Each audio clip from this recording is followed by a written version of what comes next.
पिछले लगभग 30 दिन से हम शक्ति साधना के रूप में भगवान शिव के स्वरूप में, महागायत्री विज्ञान के स्वरूप में, सरस्वती विद्या के रूप में काफी हमने चर्चा की और जिसका मूल आधार योग का कुंडलिनी शक्ति योग ही था। लेकिन मैं चाहता था कि कुंडलिनी शक्ति योग के ऊपर एक अलग से एपिसोड बने। कुंडलिनी शक्ति के ऊपर बहुत सारी भ्रांतियां, विशेषता साधक समाज के बीच में है कि वास्तव में कुंडलिनी शक्ति क्या है।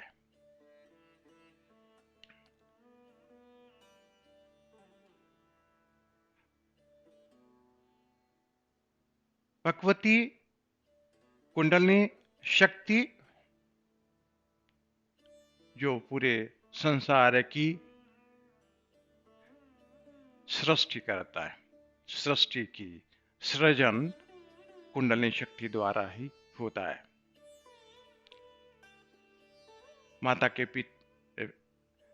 पेट में 9 महीने जो बच्चा पलता है वो भगवती कुंडलिनी शक्ति के स्नेह से, कुंडलिनी शक्ति की शक्ति से ही वो 9 महीने पेट में बच्चा पलता है। उसके बाद जब बाहर आता है तो इस संसार में जैसे ही कदम रखता है, भगवती कुंडलिनी शक्ति उसके प्राणों का संचारण करना, उसके अंतःकरण, मन, बुद्धि, चित्त, अहंकार जो है उसके तो पूरी तरह से चैतन्य रखना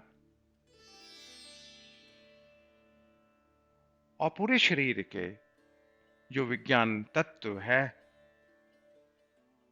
उसको पूरी तरह से चेतन रखना भगवती कुंडलिनी शक्ति का ही कार्य है। अगर भगवती कुंडलिनी शक्ति को गायत्री विज्ञान के साथ भी जोड़ा जाए तो कोई ऐसी अतिशयोक्ति नहीं है। भगवती कुंडलिनी शक्ति और गायत्री में वास्तव में ऐसा ही भेद है जब हम आत्मा और परमात्मा में भेद करते हैं। जब आत्मा और परमात्मा एक ही है, आत्मा हम शरीर के प्रतिपेक्ष में परमात्मा को आत्मा कहते हैं, तो भगवती कुंडलिनी शक्ति हमारे शरीर की शक्ति ही नहीं है, हमारी आत्मा की शक्ति भी भगवती कुंडलिनी शक्ति है। भगवती भुवनेश्वरी उसको सहचरी कहती हैं कि सहचरी के स्वरूप में प्रत्येक मानव के शरीर का संचालन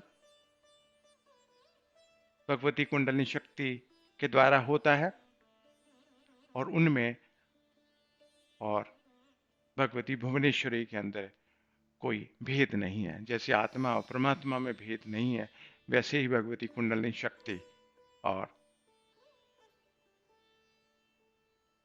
और भगवती भुवनेश्वरी में कोई आपस में भेद नहीं है।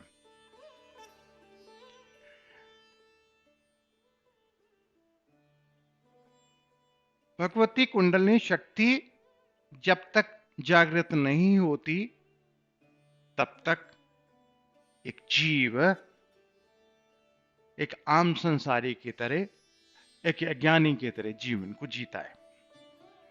जब भगवती कुंडलिनी शक्ति जागृत हो जाती है तो वो जीव नहीं रहता, वो जीव ईश्वर बनने के मार्ग को प्रशस्त कर जाता है। तो ये उसके जीवन में बहुत बड़ा चेंज आता है जिसको वो बर्दाश्त नहीं कर पाता। इसीलिए भगवती कुंडलिनी शक्ति से सभी लोग भय खाते हैं। दूसरे लफ्जों में लोग जीव से ईश्वर बन जाने से भय खाते हैं, जीव अज्ञानी से ज्ञानी बन जाने से भय खाते हैं कि जब वो शक्ति संपन्न होते हैं उससे भय खाते हैं। अगर हम भगवती कुंडलिनी शक्ति को माने कि जो वो जीव की शक्ति है, तो जीव की शक्ति तो शक्ति ही है, उसके सामने प्रत्येक जीव असहाय ही पाता है। अगर हम कहते हैं कि भगवती कुंडलिनी शक्ति आत्मा की शक्ति है, तो हम उसको साथ उसी तरह से हमारा होता है कि हम वही शक्ति मिलकर उसको शिव बना देती है।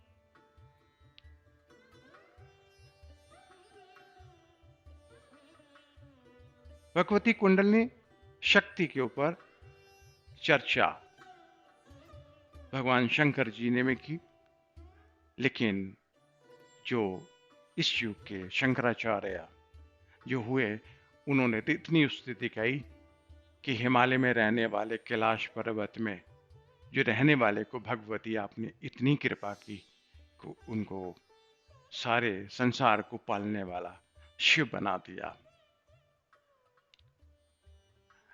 वास्तव में भगवती कुंडलिनी शक्ति के ऊपर चर्चा जो हमने की, हमने पीछे अध्यायों को हम जरूर छेड़ेंगे कि कुंडलिनी शक्ति जागरण करने के किसी भी मानव के बीच में कैसे चेंजेस आते हैं। हमने पीछे चर्चा की थी कि हमारे मेरुदंड के पीछे यानी कि रीढ़ की हड्डी के पीछे यौगिक चक्र है, मूलाधार और स्वादिष्ठान, मणिपुर नाभि में, अनाहत हृदय में और विशुद्धानंद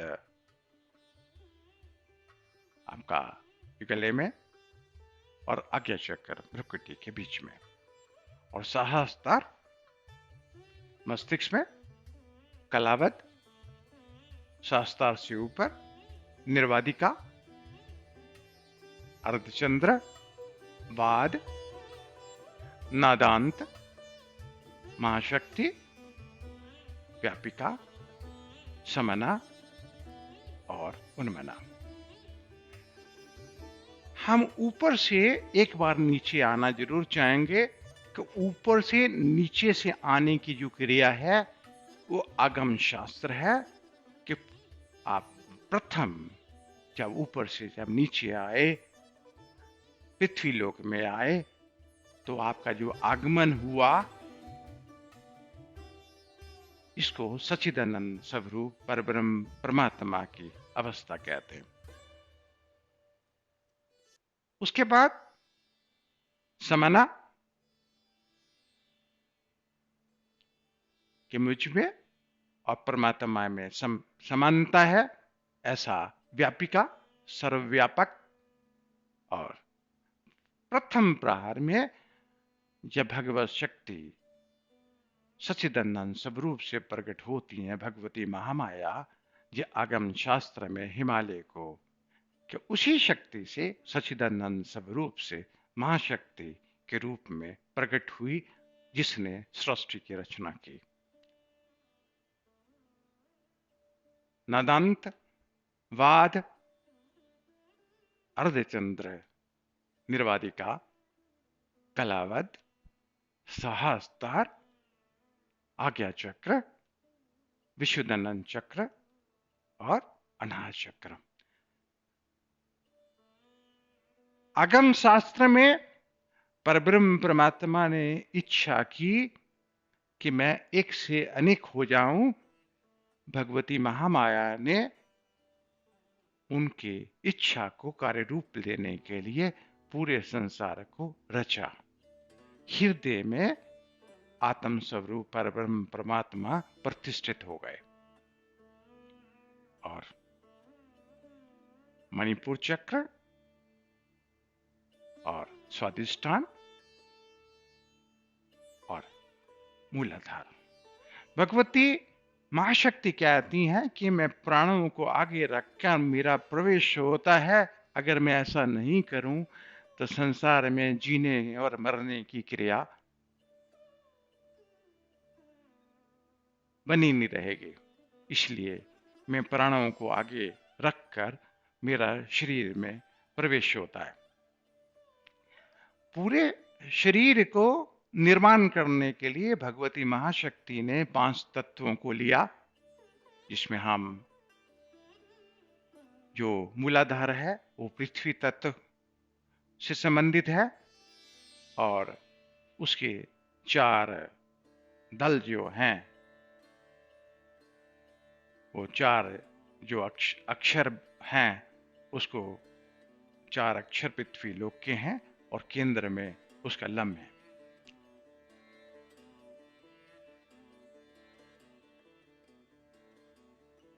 स्वादिष्टान योनि और लिंग स्थान में जो जल तत्व है उसको रिप्रेजेंट करते हैं, और मणिपुर चक्र जो नाभि में है अग्नि, और आपका जो अनाहत चक्र है जो वायु, और विशुद्धानंद चक्र आकाश। हमारे जो 5 तत्व हैं, पांचों तत्वों को, ये पांचों ही चक्र हमारे शरीर के निर्माण करने के अंदर जो पांचों तत्व लिए गए, उन 5 तत्वों के का विज्ञान इन पांचों चक्रों के बीच में है। लेकिन कुंडलिनी शक्ति जागरण हो जाने पर जो पराध्यात्मिक चक्र है, उस पराध्यात्मिक चक्र के बाद जो कुछ भी मिलता है, इतना बड़ा खजाना है जिसको पाकर एक मानव इतना कुछ पाने के बाद एक आम इंसान उसको बर्दाश्त नहीं कर पाता। इसलिए किसी भी इंसान को कुंडलिनी शक्ति को जागरण करने के लिए यही सलाह दी गई कि किसी गुरु के संपर्क में रहकर कुंडलिनी शक्ति जागरण होनी चाहिए। कुंडलिनी शक्ति जागरण हो जाने पर जीव नहीं रहता, सारे भेद भगवती के खुल जाते हैं। भगवती महाशक्ति ये कहती हैं कि पूरे शरीर का जो निर्माण किया गया वो 3 गुणों को लेके किया गया, तम, रज और सत को लेके किया गया। लेकिन जिसकी कुंडलिनी शक्ति जागृत है उसमें सात्विक तत्व का परसेंटेज बढ़ जाता है, उसके बावजूद भी वो तामसिक बातें करता है, राजस बातें ज्यादा करता है, तो वही कुंडलिनी शक्ति उसके लिए मुसीबत का कारण बनती है।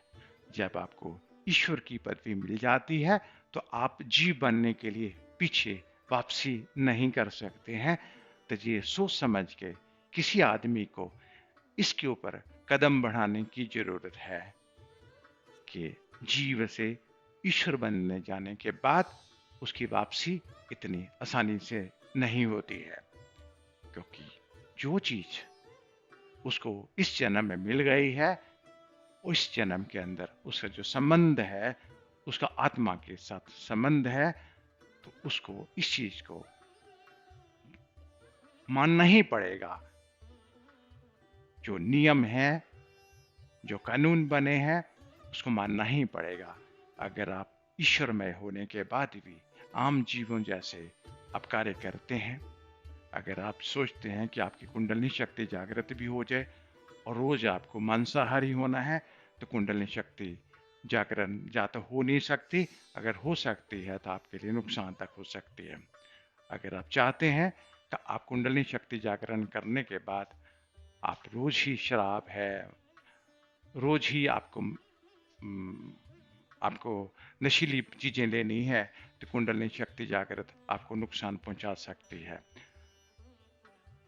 आपको पूरी तरह से सात्विक होना है कि ईश्वर का विभाग करते हुए भगवती महादेवी जी कहती हैं कि जो शुद्ध सत्व प्रधान भगवती महामाया के साथ रहता हो ईश्वर है, जो मलिन प्रधान भगवती के साथ रहता है वो जीव है। तो जीव से ईश्वर की तरफ बढ़ने वाली भगवती महाशक्ति का नाम ही भगवती कुंडलिनी शक्ति है। लेकिन पीछे जब हमने एक अध्याय शुरू किया था, एक केस स्टडी के ऊपर बात कर रहे थे कि परब्रह्म परमात्मा एक पूरे ब्रह्मांड के व्यापार को सुचारू और व्यवस्थित ढंग से किस तरह से संचालित कर रहे हैं। तो पिछले हमने 20 दिन इसके ऊपर बहुत चर्चा की, जो कुंडलिनी शक्ति योग के ऊपर आपको बहुत ही सहायक होंगे। और हमने गायत्री विज्ञान के ऊपर भी हमने चर्चा की, और जिससे कुंडलिनी शक्ति योग को समझने में आपको बहुत सहायता मिलेगी। लेकिन अध्यात्म के अंदर इतने सालों के अंदर एक ही चीज को 10 तरीके से बताने से वो 10 चीजें बनती नजर आ गई, लेकिन एक ही बात है, 10 बातें नहीं है। अब किसी ने कुंडलिनी शक्ति का नाम राधा रख दिया, जिसका राधा स्वामी बना दिया। किसी ने कुंडलिनी शक्ति को ब्रह्म कुमारी बना दिया।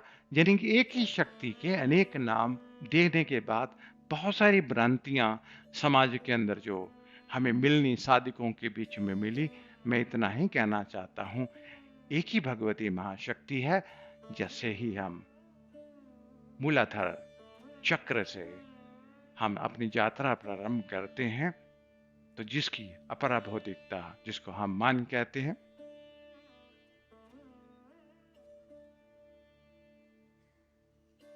स्वादिष्ठान जब चक्र जागरण होता है तो उसकी जो अपरा भौतिकता है सम्मान है, और मणिपुर चक्र जागृत होने पर जो अपर भौतिकता है यश है, और अनाहत चक्र के ऊपर उसकी अपरा जो भौतिकता है प्रतिष्ठा है, और विशुद्धानंद चक्र जागरण होने पर जिसकी अपरा भौतिकता ऐश्वर्य है, और आज्ञा चक्र जागरण होने पर जिसकी अपरा भौतिकता धन है, और सहस्त्रार जागरण करने में जिसकी अपरा भौतिकता धन्य है, और कलाबाद जागृत होने पे उसकी जो अपरा भौतिकता है शांति है।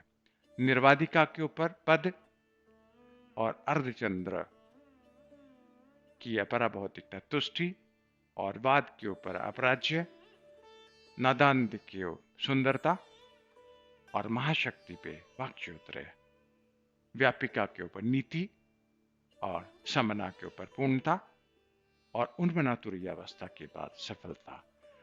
जब कुंडलिनी शक्ति इस स्थिति में पहुंचती है तो अध्यात्म में, योग में इसके ऊपर बताने के लिए कुछ भी नहीं है।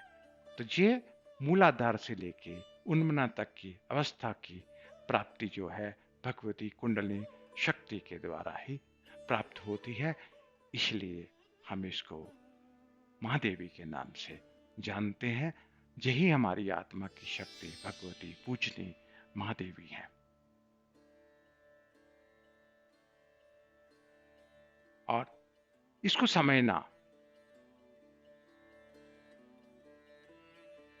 इतना मुश्किल भी नहीं है, लेकिन इतना आसान भी नहीं है। हमने पीछे बोला था कि कुंडलिनी शक्ति जागरण करने के लिए बहुत सारे विधि विधान है, लेकिन सिद्धाश्रम के योगियों ने कि जो चैतन्य साधना करता है उसके योगिक चक्र जागरण हो जाते हैं, भगवती कुंडलिनी शक्ति जागृत हो जाती है। गायत्री साधना करने में, क्योंकि एक वैदिक परंपरा है कि एक सात्विक स्थिति में भगवती कुंडलिनी शक्ति को पहुंचाने के लिए भगवती गायत्री विशेष सराहनीय कार्य करती हैं, और आखिरी जो मिशन होता है उसमें सदगुरु तक पहुंचना होता है। इसलिए गुरु साधना करना किसी भी कुंडलिनी शक्ति योग के साधक के लिए अति आवश्यक है, कि बिना गुरु की साधना किए के बिना कुंडलिनी शक्ति एक उन्मनावस्था तक पहुंचनी इतनी आसान नहीं है। तो पिछले जितने भी 20 दिन हमने इन सारे चक्रों के ऊपर हमने बोला, या गायत्री विज्ञान के ऊपर बोला, और एक अध्याय बहुत हमने विशेष रखा था कि प्रत्येक मानवों के लिए भगवान शिव का दर्शन संभव है। ये एक विशेष चर्चा भी हमने की। अगर आप उसको पिछले जितना भी हमने इसके अंदर पीछे गुरुजी पे करके जो एक चैनल है यूट्यूब के ऊपर, इसके ऊपर आप देखेंगे, साहब को आधा घंटा आप पढ़ेंगे तो 1 महीने के अंदर आपको सुनने के बाद आपकी जो मनोस्थिति उस स्थिति के ऊपर पहुंच जाएगी कि इस अध्याय को आप प्रारंभ करें और अपने जीवन को आप सफल करें। इतना कहते हुए मैं आप सबको आशीर्वाद देता हूँ।